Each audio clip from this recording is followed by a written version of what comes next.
Hello, ladies and gentlemen. I am Abdullah Al-Hilwi from Qadi Iyad University. In this lecture series, I would like to talk to you about public speech, how to make a public speech, how to prepare a public speech.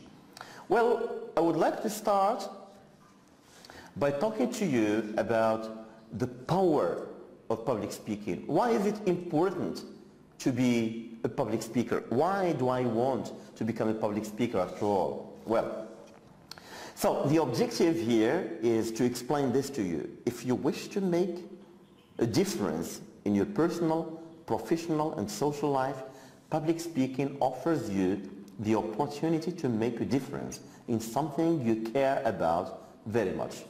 Well, do you want to make a difference in your personal and professional life and your social life? Do you want that? Do you have a call? Do you have something you would like to share with the other people? Do you like to contribute to changing the minds, the hearts of people you care about? Well, the best way to do that is by being a public speaker, by speaking publicly to people. Let me explain this point. Let me start by asking you this question that you may find silly, but do you see yourself as a major public speaker? Well, this may bring a smile to your face now. You may say to yourself, me, public speaker, that's simply impossible. Not me. I can't stand in front of an audience. I don't think I need to be a public speaker after all. It's not a need for me.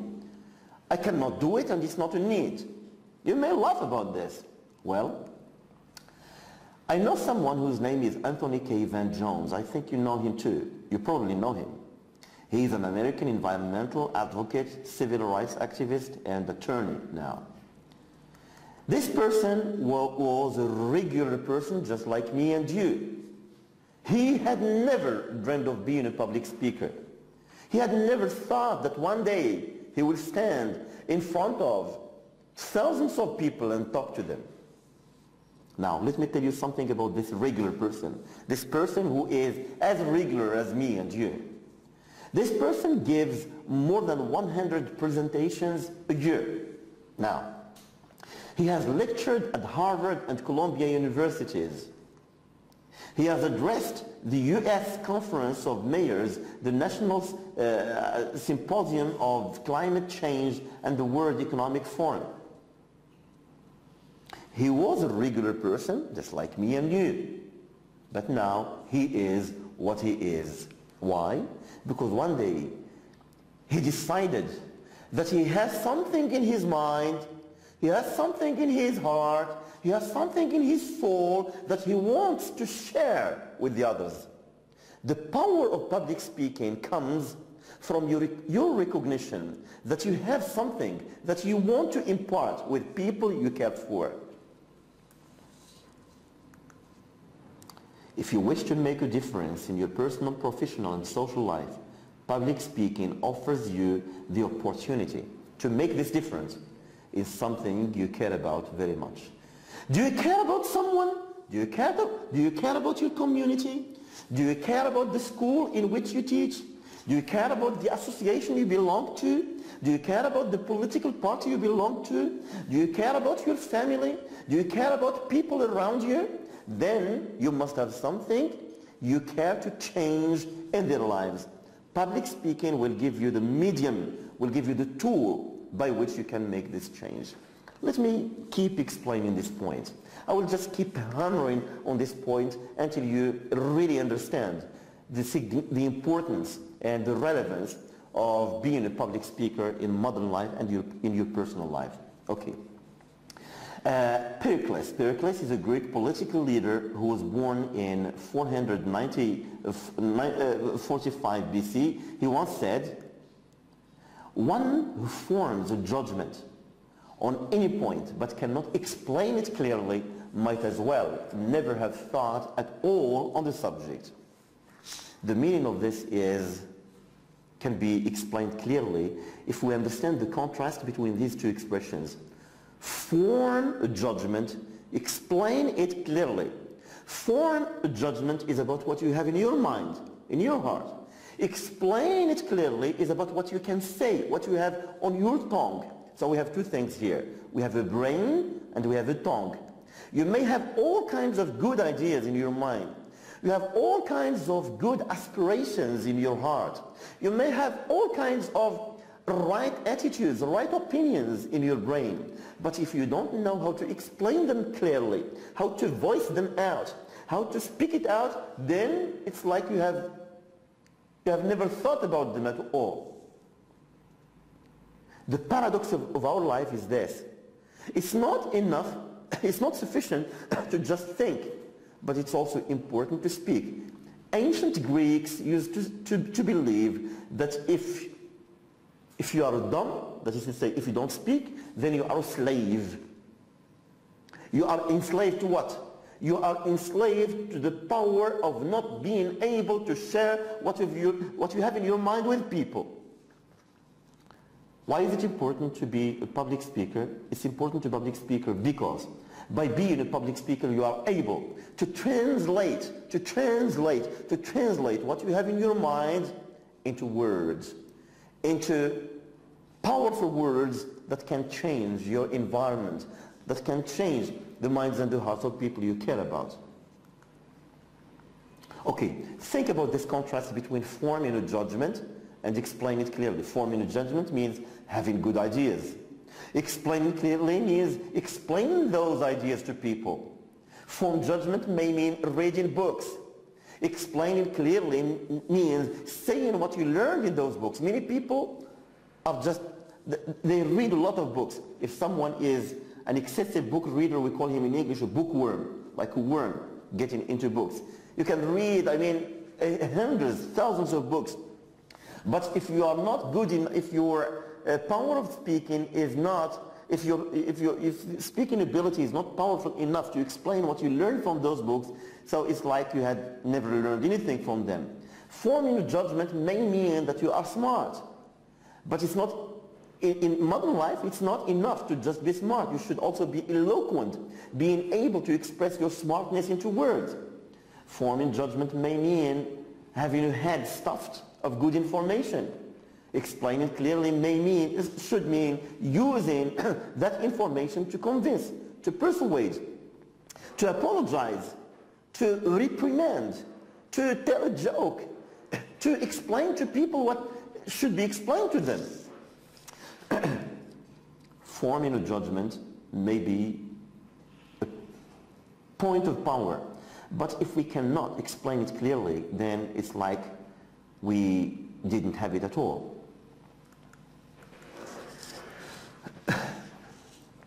Here are some examples of people who spread their ideas and influence through public speaking. Do you know Abraham Lincoln? Just try to imagine our history without Abraham Lincoln. Abraham Lincoln has been known as a strong rhetor, as a strong public speaker. It's due to this man that this ugly, repugnant institution of slavery just vanished from our history. Can you imagine what it means to take someone, a human being, a real human being, put a yoke on his neck and drag him to the market to sell him as a slave?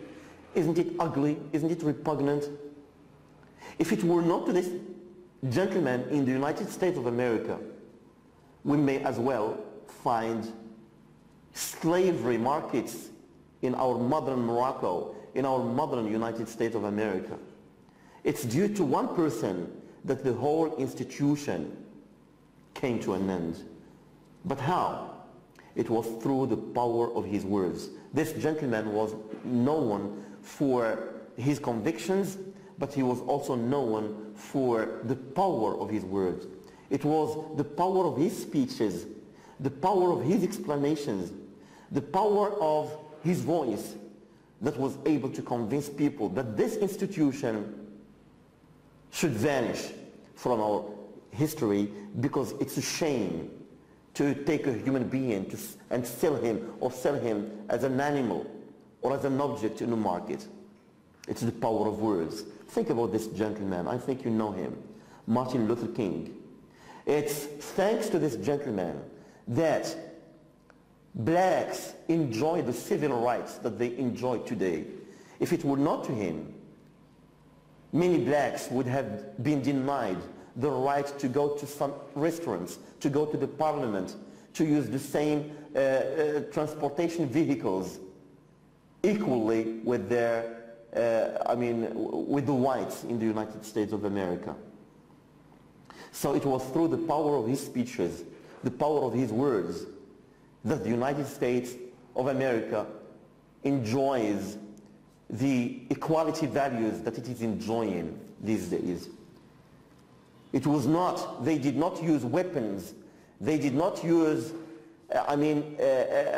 political trickeries. They used the power of their words. How about you? How about you? Why don't you just point out yourself and say, how about me? Is it possible for me to use the power of my words to change the people that I care about?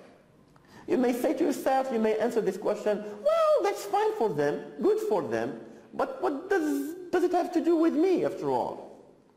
I'm not concerned with all this. That's Martin Luther King. That's Abraham Lincoln. That's Mr. X. That's Mrs. Y. It has nothing to do with me. Wait a minute.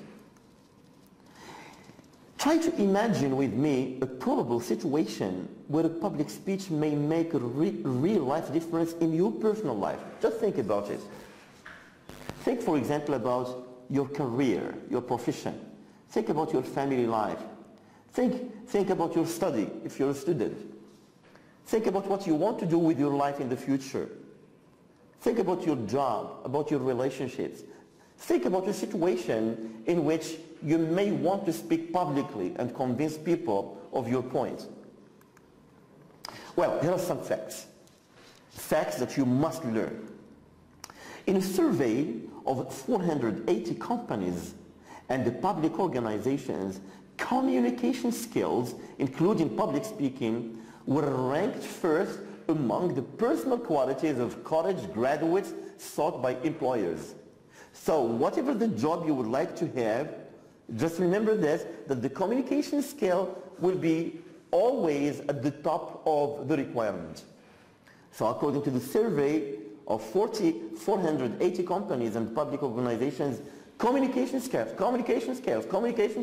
including public speaking, were always ranked first among the personal qualities, the requirements. Another fact, in another survey, different one, the college graduates in the workforce were asked to rank the skills most essential to their career development. At the top of their list, there was oral communication. It's always about oral communication, oral communication, oral communication. So whatever you want to do with your life, you will need oral communication. Whatever you want to do with your life, you will need some communication skills, including the public speaking skill. Do you want to make a difference in your personal, professional, and social life? Well, remember that public speaking offers you the opportunity to make the difference you wish to make in something that you care about and for people that you care about. Tell me, as students, as S3 students, for example, what do you plan to do with your future? What do you want to do in your life? Do you want to become a teacher? Professor? Do you want to become a tourist agent? Do you want to become a translator? Do you want to become a project manager? What do you want to do with your life? Listen to me. The importance of oral communication is true across the board. Whatever you want to do with your life, you will need oral communication. You will need something like public speaking. Whatever the job you want to choose, you will need public speaking as a part of your life. If you don't learn how to become a good, efficient public speaker, believe me, there will always be something missing in what you need to do whatever you want to do with your life in the future. Public speaking, public speaking, public speaking, oral communication, oral communication, oral communication. I say it again and over again. Do you want to make a difference in your personal, professional, and social life? Public speaking is the key. it offers the opportunity for you to make a difference in something that you care about very much and among people you care about very much. Okay, ladies and gentlemen, now I would like to talk to you about conversation and public speaking, but I hope that you are now convinced that public speaking is a need, something that you need in your life, personal, career, professional life, and personal life as well. So now I would like to, make a comparison between conversation, which we always do in our life, and public speaking, which we need occasionally, which we need in certain occasions. So, in our daily life we talk, we converse, we talk to each other, right? Now I'm talking to you, for example. When you meet up with your friends, you talk to them. You talk in a family context. You talk in a classroom context. Language is something which is pervasive in our life. So how much time do you think you need to spend each day talking to other people? Well, according to statistics, 30% of our waking hours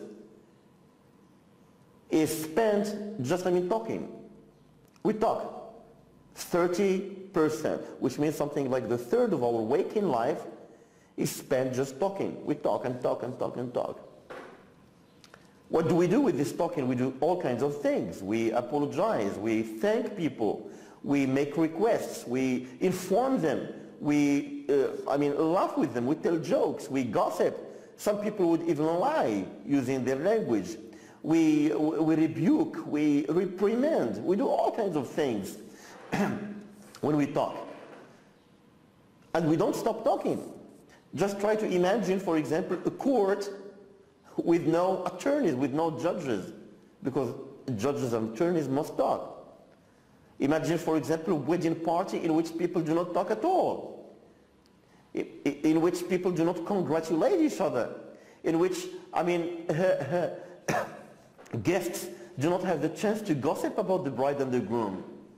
Imagine, for example, a classroom with no talking. Imagine imagine a mass media, for example, with no talking, a speechless radio. That's impossible. Imagine newspapers with just, blank pages. Impossibility, a ridiculous impossibility. So, talking, speech is pervasive in our life. Whenever we come together, we just talk. 30% of our waking hours is spent just talking.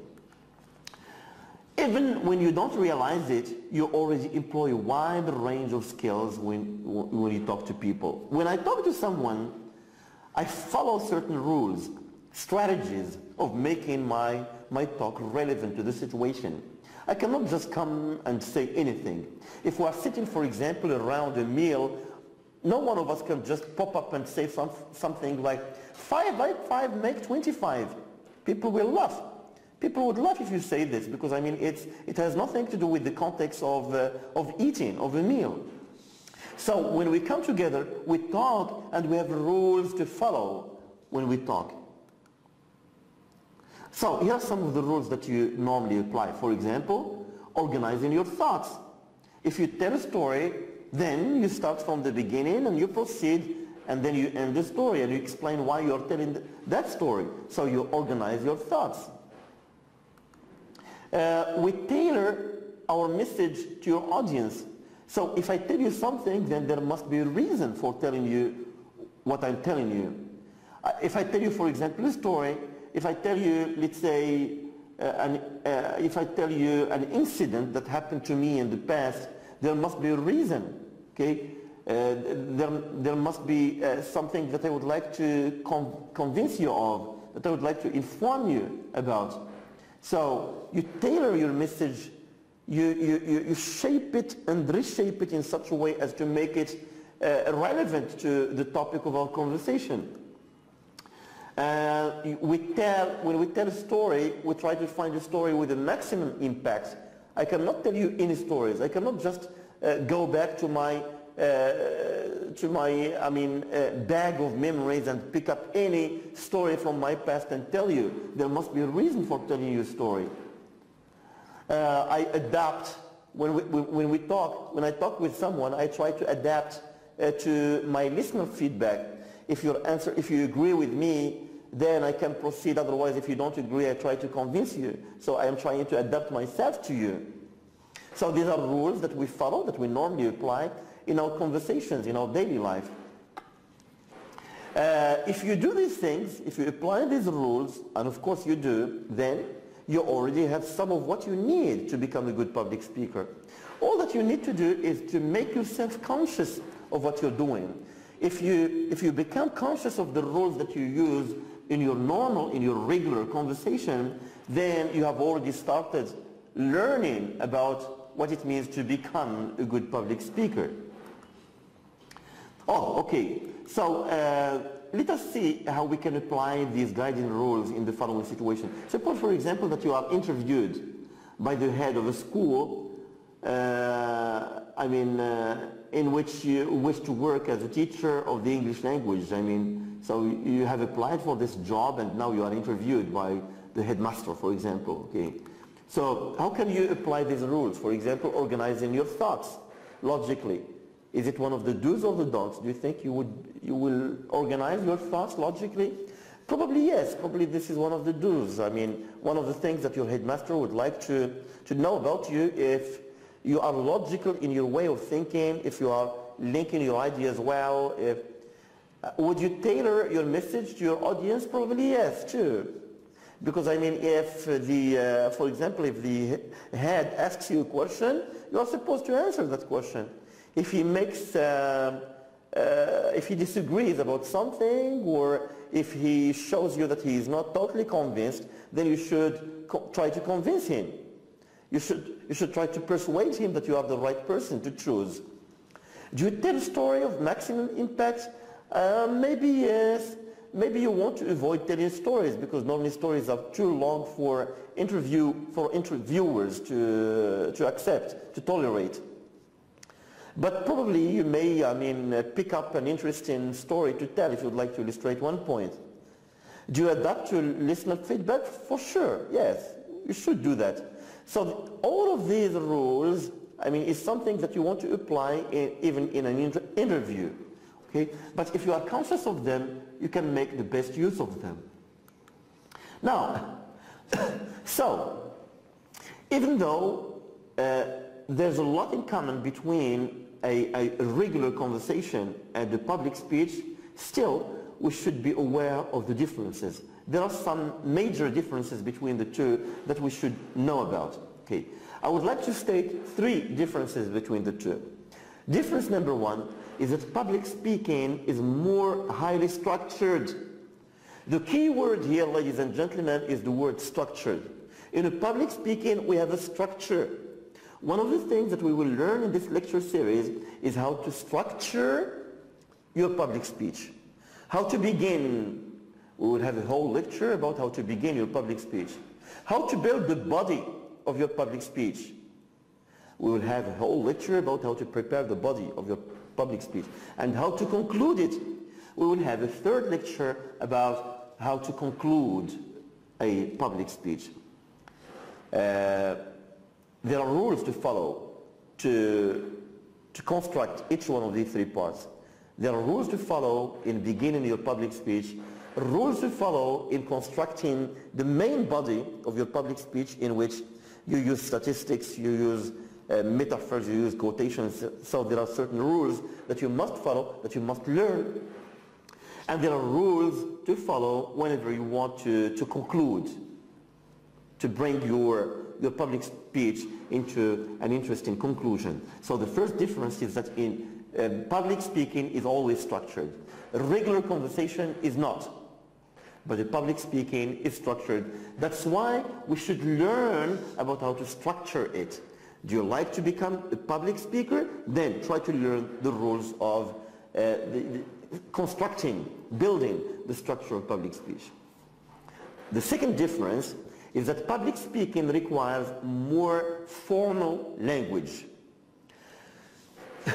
When we talk to ordinary people in our daily life, people who are close to us, we may even go as far as to use slang language. Sometimes some people would like to use even vulgar language. We cannot use this kind of language in a public speech. Public speaking requires a formal language because you are talking to an audience coming from different backgrounds, and you're never sure who you are talking about. And you would like to make sure that everybody, every individual in your audience understands what you're talking about. For this reason, our tendency in front of an audience is to be formal, to use a formal language. Using a formal language will also help you to control not only your language, but to control how you utter your words, how people understand what you are talking about. Formal language is an art in itself, and we should learn how to master it and to use it well, how to use it for maximum impact. The third difference is that public speaking requires a different method of delivery. Suppose, for example, that I come to you, suppose that I'm talking about TV, and I'm giving a speech about TV, and now I'm coming in front of an audience, I'm talking this way, taking a paper of mine and talking to you this way, laying my back on my chair or whatever, or on the wall, whatever, and saying something like, well, today I think I'll talk to you about TV. Yeah, TV is very important. But by the way, before talking about the TV, I would like to tell you a joke about something else. Do you think this would work as a public speech? Certainly it wouldn't. Okay? A public speech should be given with a method of delivery that shows that what you are giving now is a public speech. You want to draw the attention of your audience. You want to get their interest. You want to involve them, to engage them in your topic. You want to, hold their attention for 25 minutes or 30 minutes without getting them to feel bored about what you're saying. So your method of delivery should be well studied and should be, you should master and learn how to do it. Do you wish to make a difference in your personal, professional, and social life? Public speaking offers you the opportunity to make a difference in something you care about very much and among people you care about very much. I am here, ladies and gentlemen, to teach you how to become a good public speaker. Thank you very much.